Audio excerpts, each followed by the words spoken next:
CM ಕುರ್ಚಿ ಕಿತ್ತಾಟ ಸುಮಾರು ಒಂದು 2.5 ವರ್ಷಗಳಿಂದ ಇದು ನಡೀತಾ ಬರ್ತಾ ಇದೆ. ಈಗ ಅದು ಸ್ವಲ್ಪ ಅತಿರೇಕಕ್ಕೆ ಹೋಗ್ತಾ ಇದೆ ಅನ್ನಿಸ್ತಾ ಇದೆ. DK ಶಿವಕುಮಾರ್ ಅವರು ಡೆಲ್ಲಿನಲ್ಲಿ ಕೂತಿದ್ದಾರೆ. ಲಕ್ಷ್ಮೀ ಹೆಬ್ಬಾಳ್ಕರ್ ಮೇಡಮ್ ಡೆಲ್ಲಿಗೆ ಹೋಗೋರೆ. ಲಕ್ಷ್ಮೀ ಹೆಬ್ಬಾಳ್ಕರ್ ಮೇಡಮ್ ಅವ್ರನ್ನ ಕೇಳಿದ್ರೆ ನಂದೇನೋ ಬೇರೆ ಕೆಲಸಕ್ಕೆ ಬಂದಿದ್ದೀನಿ, ನಂದೇನೋ ಅಫಿಷಿಯಲ್ ವರ್ಕಿಗೆ ಬಂದಿದ್ದೀನಿ ಅಂತ ಹೇಳ್ಬಿಟ್ಟು ಸ್ಟೇಟ್ಮೆಂಟ್ಗಳನ್ನ ಕೊಡ್ತಾರೆ. ಇರಲಿ, ಏನು 2.5 ವರ್ಷ ಆಯಿತು ಸಿದ್ದರಾಮಯ್ಯನವರ ಕಾಂಗ್ರೆಸ್ ಸರ್ಕಾರ ಕರ್ನಾಟಕದಲ್ಲಿ ಬಂದು. ನೀವು ಅವತ್ತಿಂದ ಇವತ್ತಿನವರೆಗೂ ನೋಡ್ಕೊಂಡು ಬನ್ನಿ, ಎಲ್ಲ ಇಲಾಖೆನಲ್ಲೂ ಕೂಡ ಭ್ರಷ್ಟಾಚಾರ ಯಾವ ಮಟ್ಟದಲ್ಲಿ ಹೋಗಿದೆ ಅಂದರೆ 70ರಿಂದ 80% ಭ್ರಷ್ಟಾಚಾರ ಆಗ್ತಾ ಇದೆ ಕರ್ನಾಟಕದಲ್ಲಿ ಅಂತ ಖುದ್ದು ಕಾಂಟ್ರಾಕ್ಟರ್ಗಳು ಮಾತಾಡ್ತಿದ್ದಾರೆ ಇವತ್ತು. ಇದಕ್ಕೆಲ್ಲಪ್ಪ ಏನಪ್ಪ ಕಾರಣ ಅಂದರೆ ಮುಖ್ಯಮಂತ್ರಿಗಳ ಬದಲಾವಣೆ ಅನ್ನೋ ಒಂದು ಸುದ್ದಿನ ಏನು ಹರಿದಾಡ್ತಿದೆ 2.5 ವರ್ಷದಿಂದ, ಅದೇ ಮುಖ್ಯವಾಗಿ ಕಾರಣ. ಕಾಂಗ್ರೆಸ್ನ ಮುಖಂಡ ಅಂತ ಅವನು ಒಂದು ಪಿಸ್ತೂಲ್ನ ಇಟ್ಕೊಂಡು ಕೈನಲ್ಲಿ ಡ್ಯಾನ್ಸ್ ಮಾಡ್ತಿದ್ದಾನೆ. ಯೋಚನೆ ಮಾಡಿ ಯಾವ ಮಟ್ಟಕ್ಕೆ ಇವತ್ತು ಈ ಕಾಂಗ್ರೆಸ್ ಕಾರ್ಯಕರ್ತರ ನಡವಳಿಕೆಗಳು ತೋರಿಸ್ತಿದ್ದಾರೆ ಅಂತ. ಇದು ಬರೀ ಕಾರ್ಯಕರ್ತರ ಮಧ್ಯದಲ್ಲಿ ಮಾತ್ರ ನಡೀತಾ ಇಲ್ಲ ವೀಕ್ಷಕರೇ, ಇದು ಸರ್ಕಾರಿ ನೌಕರರಲ್ಲೂ ಕೂಡ ಈ ಕೆಲಸಗಳು ಮಾಡ್ತಿದ್ದಾರೆ. ಹೀಗಿಲ್ಲದೆ ಭ್ರಷ್ಟಾಚಾರ ನಡೀತಿದೆ. ನಿಮ್ಮ ಈ ಏನು ಕಿತ್ತಾಟಗಳಿದೆ, ಈ ನಿಮ್ಮ ಅಪಾಪಿ ಏನಿದೆ, ಈ ಅಧಿಕಾರದ ಅಪಾಪಿಗಳನ್ನ ದಯಮಾಡಿ ಇದನ್ನು ಮೊದಲು ಪರಿಹರಿಸ್ಕೊಂಡು ಸಾರ್ವಜನಿಕರಿಗೆ, ನಿಮಗೆ ಮತ ಹಾಕಿರೋ ಮತದಾರರಿಗೆ ಒಂದು ಒಳ್ಳೆಯ ಆಡಳಿತನ ಕೊಡಿ. ರಾಜ್ಯದಲ್ಲಿ ಯಾವುದೇ ಒಂದು ಅಭಿವೃದ್ಧಿಯ ಕೆಲಸಗಳಾಗ್ತಿಲ್ಲ. DK ಶಿವಕುಮಾರ್ ಅವರೇ, ನಿಮಗೆ ಕೇಳ್ತಾ ಇದ್ದೀನಿ, ಯಾವ ಅಭಿವೃದ್ಧಿನೂ ಆಗ್ತಿಲ್ಲ. ನಿಮ್ಮ 2.5 ವರ್ಷ ಸರ್ಕಾರದಲ್ಲಿ ನೀವು ಯಾವುದಾದ್ರೂ ಒಂದೇ ಒಂದು ಅಭಿವೃದ್ಧಿ ಕೆಲಸನ ಹೇಳ್ರಿ. ಮುಖ್ಯಮಂತ್ರಿಗಳೇ, 600 ಕೋಟಿ ರೂಪಾಯಿಗಳು ಅಬಕಾರಿ ಇಲಾಖೆಯಲ್ಲಿ ಭ್ರಷ್ಟಾಚಾರ ಆಗಿದೆ ಅಂತ ಹೇಳಿ ವಿರೋಧ ಪಕ್ಷದವರು ಅರೋರಾತ್ರಿ ವಿಧಾನಸೌಧದಲ್ಲಿ ಧರಣಿ ಮಾಡ್ತಿದ್ದಾರೆ. ಆದರೆ ನೀವು ಏನು ಕ್ರಮ ತಗೊಳ್ತಾ ಇದ್ದೀರಿ? TV ವಿಕ್ರಮದ ಪ್ರೀತಿಯ ನೋಡುಗರಿಗೆ ಟ್ಯಾಕ್ಸಿವಾಲಾ ಕಾರ್ಯಕ್ರಮಕ್ಕೆ ಸ್ವಾಗತ. ನಾನು ನಿಮ್ಮ ನರಸಿಂಹಮೂರ್ತಿ. ವೀಕ್ಷಕರೇ, ಕರ್ನಾಟಕದಲ್ಲಿ ನಮಗೆಲ್ಲ ಗೊತ್ತಿರೋಂಗೆ ಕುರ್ಚಿ ಕಿತ್ತಾಟ, CM ಕುರ್ಚಿ ಕಿತ್ತಾಟ ಸುಮಾರು ಒಂದು 2.5 ವರ್ಷಗಳಿಂದ ಇದು ನಡೀತಾ ಬರ್ತಾ ಇದೆ. ಈಗ ಅದು ಸ್ವಲ್ಪ ಅತಿರೇಕಕ್ಕೆ ಹೋಗ್ತಾ ಇದೆ ಅನ್ನಿಸ್ತಾ ಇದೆ. ಹೌದು ವೀಕ್ಷಕರೇ, ಅತಿರೇಕಕ್ಕೆ ಹೋಗ್ತಿದೆಯೋ ಅನ್ನಿಸ್ತಿದೆ. ಏನಕ್ಕೆ ಅಂದರೆ ಸಿದ್ದರಾಮಯ್ಯನವರ ಸುಪುತ್ರರಾದಂತಹ ಯತೀಂದ್ರ ಸಿದ್ದರಾಮಯ್ಯನವರು ಒಂದು ಹೇಳಿಕೆಯನ್ನು ಮಾಡ್ತಾರೆ. ಏನಪ್ಪ ಅಂದರೆ, ನಮ್ಮ ತಂದೆಯವರೇ ಸಂಪೂರ್ಣವಾಗಿ 5 ವರ್ಷಕ್ಕೆ ಮುಖ್ಯಮಂತ್ರಿಯಾಗಿ ಮುಂದುವರಿತಾರೆ, ಹೈಕಮಾಂಡ್ ತೀರ್ಮಾನ ಮಾಡೋಗೋಗಿದೆ ಅಂತ ಒಂದು ಹೇಳಿಕೆಯನ್ನು ಮಾಡ್ತಾರೆ. ಈ ಹೇಳಿಕೆ ಬಂದಮೇಲೆ ಕರ್ನಾಟಕದ ಕಾಂಗ್ರೆಸ್ ಪಕ್ಷದಲ್ಲಿ ಅಲ್ಲೋಲ ಕಲ್ಲೋಲ ಎದ್ದೇಳ್ತಾ ಇದೆ. ಈಗಾಗಲೇ DK ಶಿವಕುಮಾರ್ ಅವರು ಡೆಲ್ಲಿನಲ್ಲಿ ಕೂತಿದ್ದಾರೆ. ಲಕ್ಷ್ಮೀ ಹೆಬ್ಬಾಳ್ಕರ್ ಮೇಡಮ್ ಡೆಲ್ಲಿಗೆ ಹೋಗೋರೆ. ಲಕ್ಷ್ಮೀ ಹೆಬ್ಬಾಳ್ಕರ್ ಮೇಡಮ್ ಅವ್ರನ್ನ ಕೇಳಿದ್ರೆ ನಂದೇನೋ ಬೇರೆ ಕೆಲಸಕ್ಕೆ ಬಂದಿದ್ದೀನಿ, ನಂದೇನೋ ಅಫಿಷಿಯಲ್ ವರ್ಕಿಗೆ ಬಂದಿದ್ದೀನಿ ಅಂತ ಹೇಳ್ಬಿಟ್ಟು ಸ್ಟೇಟ್ಮೆಂಟ್ಗಳನ್ನ ಕೊಡ್ತಾರೆ. ಇರಲಿ, ಅವ್ರು ಏನಕ್ಕೆ ಹೋಗ್ತಾರೆ, ಯಾಕೆ ಹೋಗ್ತಾರೆ ಎಲ್ರಿಗೂ ಗೊತ್ತಿರೋ ವಿಚಾರನೇ. ಆದರೆ ಅವರು ಬಹಿರಂಗವಾಗಿ ಹೇಳೋಕ್ಕಾಗಲ್ಲ.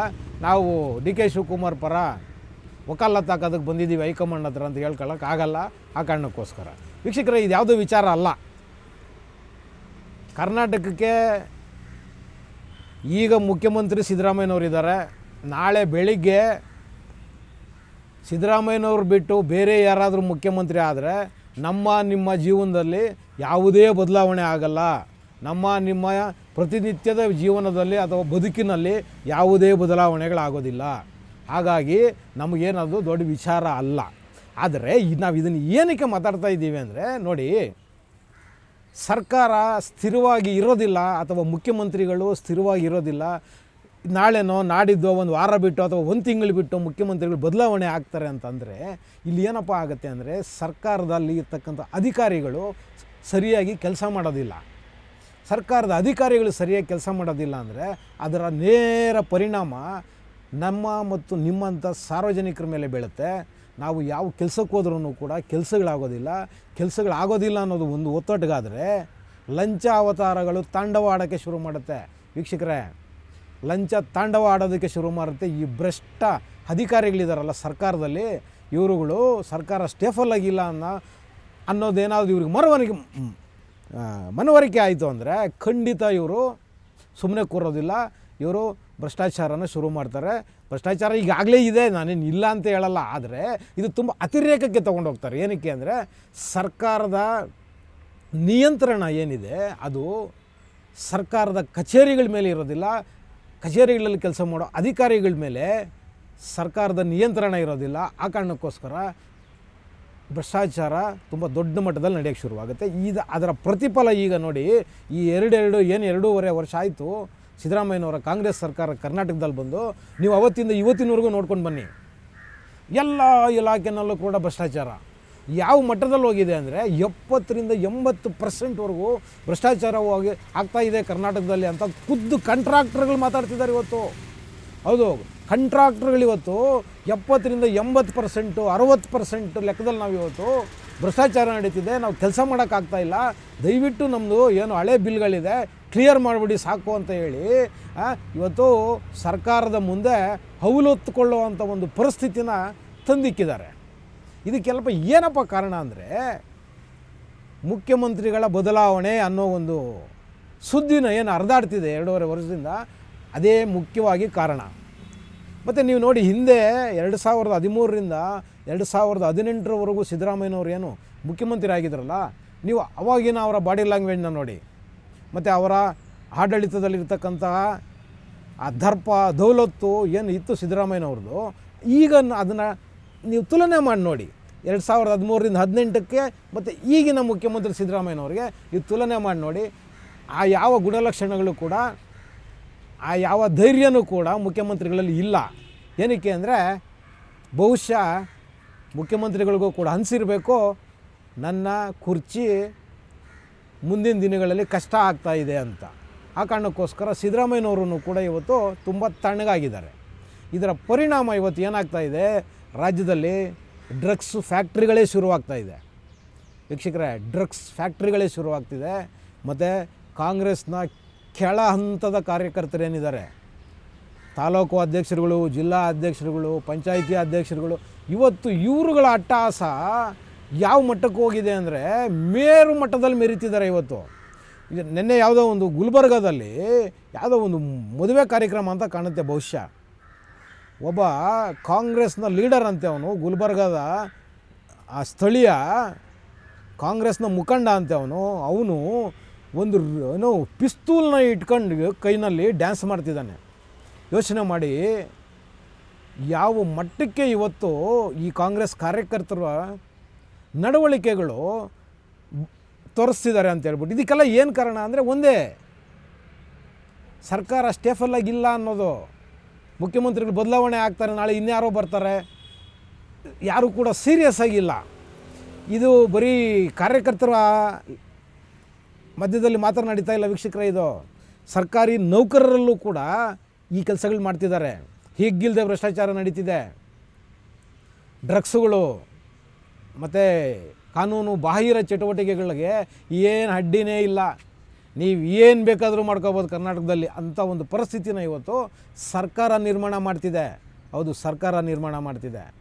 ನಂದು ಕಳಕಳಿಯ ಮನವಿ ಮುಖ್ಯಮಂತ್ರಿಗಳಲ್ಲಿ ಮತ್ತು ಉಪಮುಖ್ಯಮಂತ್ರಿಗಳಲ್ಲಿ, ನೀವು ಯಾರಾದರೂ ಮುಖ್ಯಮಂತ್ರಿ ಆಗಿ, ನಾನು ಆವಾಗಲೇ ಹೇಳ್ದಂಗೆ ನಮ್ಮಲ್ಲೇನು ಯಾವ ವ್ಯತ್ಯಾಸನೂ ಆಗೋದಿಲ್ಲ. ಹೌದು, ಮುಖ್ಯಮಂತ್ರಿ ಹೆಸರು ಬದಲಾವಣೆ ಆಗ್ಬೋದು ಅಷ್ಟೇ, ಆದರೆ ನಮಗೆ ಸಾರ್ವಜನಿಕರಿಗೆ ಯಾವ ಬದಲಾವಣೆಯೂ ಆಗಲ್ಲ. ದಯಮಾಡಿ ನಿಮ್ಮ ಈ ಏನು ಕಿತ್ತಾಟಗಳಿದೆ, ಈ ನಿಮ್ಮ ಅಪಾಪಿ ಏನಿದೆ, ಈ ಅಧಿಕಾರದ ಅಪಾಪಿಗಳನ್ನ ದಯಮಾಡಿ ಇದನ್ನು ಮೊದಲು ಪರಿಹರಿಸ್ಕೊಂಡು ಸಾರ್ವಜನಿಕರಿಗೆ, ನಿಮಗೆ ಮತ ಹಾಕಿರೋ ಮತದಾರರಿಗೆ ಒಂದು ಒಳ್ಳೆಯ ಆಡಳಿತನ ಕೊಡಿ, ಒಂದು ಒಳ್ಳೆಯ ಸರ್ಕಾರನ ಕೊಡಿ. ನಿಮ್ಮ ಏನು 5 ಪಂಚ ಗ್ಯಾರಂಟಿಗಳಿದೆಯಲ್ಲ, ಅವು ಯಾವೂ ಕೂಡ ಸಕಾಲಕ್ಕೆ ಸಾರ್ವಜನಿಕರಿಗೆ ತಲುಪ್ತಾ ಇಲ್ಲ. ಅದನ್ನು ಸಕಾಲಕ್ಕೆ ತಲುಪಿಸಿ ಪುಣ್ಯನಾದರೂ ಕಟ್ಕೊಳ್ಳಿ. ಇವತ್ತು ರಸ್ತೆಗಳ ಅಭಿವೃದ್ಧಿ ಆಗ್ತಿಲ್ಲ. ಬರೀ ರಸ್ತೆಗಳೇನು, ರಾಜ್ಯದಲ್ಲಿ ಯಾವುದೇ ಒಂದು ಅಭಿವೃದ್ಧಿಯ ಕೆಲಸಗಳಾಗ್ತಿಲ್ಲ. ಡಿ ಕೆ ಶಿವಕುಮಾರ್ ಅವರೇ, ನಿಮಗೆ ಕೇಳ್ತಾ ಇದ್ದೀನಿ, ಯಾವ ಅಭಿವೃದ್ಧಿನೂ ಆಗ್ತಿಲ್ಲ. ನಿಮ್ಮ 2.5 ವರ್ಷ ಸರ್ಕಾರದಲ್ಲಿ ನೀವು ಯಾವುದಾದ್ರೂ ಒಂದೇ ಒಂದು ಅಭಿವೃದ್ಧಿ ಕೆಲಸನ ಹೇಳ್ರಿ. ಯಾವುದಾದ್ರೂ ಒಂದು ಒಳ್ಳೆ ಬ್ರಿಡ್ಜ್ ಕಟ್ಟಿದ್ದೀವಿ ನಾವು ಅಂತ ಹೇಳಿ. ಇಲ್ಲ, ಹೋಗಲಿ ಒಂದು 100-150 ಕಿಲೋಮೀಟ್ರ್ ಒಳ್ಳೆ ರಸ್ತೆ ಹಾಕ್ಕೊಟ್ಟಿದ್ದೀವಿ ಜನ ಓಡಾಟ ಮಾಡೋಕ್ಕೆ ಅಂತ ತೋರಿಸಿ. ಖಂಡಿತ ನೀವು ಮಾಡಿಲ್ಲ. ನಿಮ್ದು ಏನಿದ್ರು ಭ್ರಷ್ಟಾಚಾರ. 600 ಕೋಟಿ ರೂಪಾಯಿ ಹಗರಣ ಅಬಕಾರಿ ಇಲಾಖೆಯಲ್ಲಾಗಿದೆ. ಮುಖ್ಯಮಂತ್ರಿಗಳೇ, 600 ಕೋಟಿ ರೂಪಾಯಿಗಳು ಅಬಕಾರಿ ಇಲಾಖೆಯಲ್ಲಿ ಭ್ರಷ್ಟಾಚಾರ ಆಗಿದೆ ಅಂತ ಹೇಳಿ ವಿರೋಧ ಪಕ್ಷದವರು ಅರೋರಾತ್ರಿ ವಿಧಾನಸೌಧದಲ್ಲಿ ಧರಣಿ ಮಾಡ್ತಿದ್ದಾರೆ. ಆದರೆ ನೀವು ಏನು ಕ್ರಮ ತೊಗೊಳ್ತಾ ಇದ್ದೀರಿ? ಏನು ಕ್ರಮ ತೊಗೊಳ್ತಿದ್ದೀರಿ ಮುಖ್ಯಮಂತ್ರಿಗಳೇ? ಯಾವುದೇ ರೀತಿಯ ಕ್ರಮ ಇಲ್ಲ. ಏನಕ್ಕೆ ಅಂದರೆ ನೋಡಿ, ಇವತ್ತು ತುಂಬ ದೊಡ್ಡ ಮಟ್ಟದಲ್ಲಿ ಚರ್ಚೆಗಳಾಗ್ತಿರೋದೇನು ಅಂದರೆ, ದೇಶದ ಬೇರೆ ಬೇರೆ ಬೇರೆ ರಾಜ್ಯಗಳಲ್ಲಿ 5 ರಾಜ್ಯಗಳಲ್ಲಿ ಚುನಾವಣೆ ನಡೀತಿದೆ. ಈ ಚುನಾವಣೆಗೆ ಸಂಪನ್ಮೂಲ, ಏನಕ್ಕೆ ಚುನಾವಣೆಗೆ ಸಂಪನ್ಮೂಲಗಳು ಕರ್ನಾಟಕದಿಂದ ಹೋಗುತ್ತೆ ಅಂತ.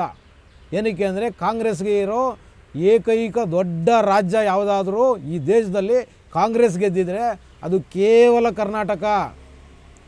ಈ 5 ರಾಜ್ಯಗಳ ಚುನಾವಣೆಗೆ ಹಣಕಾಸಿನ ಮೊಬಿಲಿಟಿನ ಕರ್ನಾಟಕದಿಂದ ವ್ಯವಸ್ಥೆ ಮಾಡಬೇಕು. ಆ ಕಾರಣಕ್ಕೆ ಮುಖ್ಯಮಂತ್ರಿಗಳು ಕಣ್ಮುಚ್ಕೊಂಡು ಕೂತ್ಕೊಂಡ್ಬಿಟ್ಟಿದ್ದಾರೆ.